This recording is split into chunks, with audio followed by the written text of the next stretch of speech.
က်ဆီကလုံးနေရာအတွက်ပြန်ဆိုင်ကြမဲ့စတာပွိုင်လေးများအားလုံးပဲမင်္ဂလာပါကျွန်တော်တို့ရဲ့တပင်းရွှေတီ channel လေးကနေပြန်လဲကြိုဆိုလိုက်ပါတယ်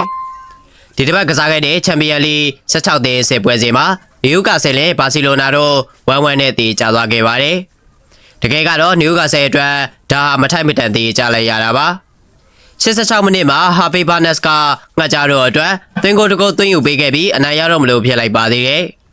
ဒါပေမဲ့ဘာစီလိုနာက96မိနစ်ကြာမှာသူတို့ရရှိတဲ့ပန်နယ်တီကိုလူငယ်ကျဲပွင့်လေးလာမင်းရမဲကကန်သွင်းပြီးတရေနေထားရအောင်ကစားသွားခဲ့ပါတယ်။ရမဲဟာဒီပွဲမှာလည်းအသက်အရွယ်နဲ့မလိုက်တဲ့တည်ငြိမ်မှုမျိုးကိုပြသရင်အသင်းကိုနောက်တစ်ချိန်ကတည်လိုက်ပြန်ပါတယ်။ရမဲဟာမျိုးဆက်သစ်ကစားသမားလေးတွေရဲ့အကောက်ဆုံးဖြစ်ပါတယ်။လူငယ်ကစားသမားစုတွေအားလုံးကိုသိမ့်ပိုက်နိုင်ခဲ့တဲ့ရမဲဟာပြီးခဲ့တဲ့ဘောလုံးဒီယောမှာလည်းဒုတိယချိတ်ခဲ့တဲ့အထိထူးရှယ်ခြေစွမ်းပြသနေခဲ့ပါတယ်။ဒါပေမဲ့လာမင်းရမဲရဲ့နောက်ကိုအမိလိုက်ကြတော့မဲ့လူငယ်လေးတွေလည်းပရီးမီးယားလိမှာအဆင့်သင့်ရှိနေကြပါတယ်။လာမာစီယာအကယ်ဒမီထွက်လေးကိုအင်္ဂလန်အကယ်ဒမီထွက်တွေကမကြခင်ရှင်ပြန်လာတော့မှဖြစ်ပြီးအခုကလေးကတရင်မှွေနေကြတယ်။ပါရမီရှင်လေးတွေလည်းရှိနေပါတယ်။ပထမဆုံးတစ်ယောက်ကတော့အကယ်ဒမီဆိုရင်ချန်ရထားလို့မရတဲ့မန်ချက်စတာယူနိုက်တက်ကဖြစ်ပါတယ်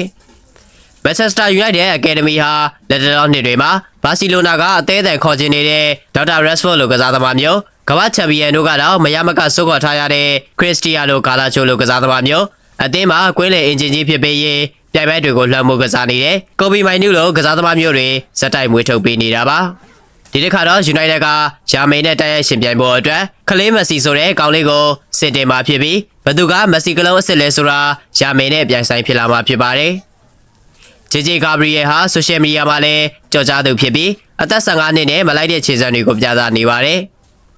ဂါဘရီယယ်ကအော်တိုဘာတုန်းကမှအသက်15နှစ်ပြည့်ထားတာကြောင့်ပရီးမီးယားလိမှာနောက်ရာသီမှာကစားခွင့်ရမှာပါ။ကန်ခွင့်ရတဲ့ဖလားဝဲတွေကြတော့လေယူနိုက်တက်ကဒီယာသီမှာအပိုင်းတင်းနဲ့စသိမ်းထားတာကြောင့်ဒီယာသီအသင်းကြီးနဲ့ကစားဖို့ဂါဘရီယယ်မှာအခွင့်အရေးမရှိသေးပါဘူး။ဂါဘရီယယ်ကယူနိုက်တက်လူငယ်အသင်းနဲ့ FA ရန်ကပ်တွေမှာထူးခြားခြေစွမ်းပြသနေရင်နောက်ရာသီသူတကယ်အသင်းကြီးကိုရောက်လာရင်ဥရောပပြိုင်ပွဲမှာဘာစီလိုနာနဲ့ဆုံတဲ့အခါရမယ်ကြောက်တူးတုံမီနေစရာမရှိအောင်လုပ်ကြမယ်လို့လည်းရည်ရွယ်ထားမှသိကြပါတယ်။ရမယ်ကိုစိန်ခေါ်နိုင်မဲ့လူငယ်လေးကဖလားလေးလုံးချန်ပီယံလောက်အာဆင်နယ်မှာလည်းရှိပါတယ်။လူငယ်လေးမက်စတောင်မန်ဟာလက်ရှိမှာအသက်အငယ်ဆုံးကစားသမားလေးအဖြစ်စံချိန်တော်တော်များများကိုအာဆင်နယ်နဲ့ပရီးမီးယားလိမှာတင်မကပဲချန်ပီယံလိအထိပါနေကျော်ပြီးစံချိန်တင်ထားပါတယ်။လေ့ကျင့်ရေးလာရင်ကျောင်းဝတ်စုံလေးဝယ်ပြီးရောက်လာတဲ့ကောင်လေးဟာဒီယာဒီဘရိုက်တန်နဲ့ခါလာပေါင်းဖလားပြိုင်ပွဲမှာစီနီယာတွေနဲ့အတူပွဲဥထွက်ခွင့်ရခဲ့တာကြောင့်အသက်15နှစ်နဲ့302ရက်မှာတင်စတင်ပွဲထွက်ကစားခွင့်ရခဲ့တဲ့အသက်အငယ်ဆုံးကစားသမားလေးဖြစ်လာခဲ့ပါတယ်။ဒေါင်းမန်ဟာအင်္ဂလန်အနာဂတ်ရဲ့စူပါစတာလောင်းလေးတစ်ယောက်အဖြစ်သတ်မှတ်ခံထားရတာကြောင့်ယာမိန်ကိုရှင်ပြနိုင်မဲ့လူငယ်ချစ်တက်လေးလို့လည်းအားလုံးကမျှော်လင့်နေကြပါတယ်။ကြည့်ရှုပေးကြတာကျေးဇူးတင်ပါတယ်။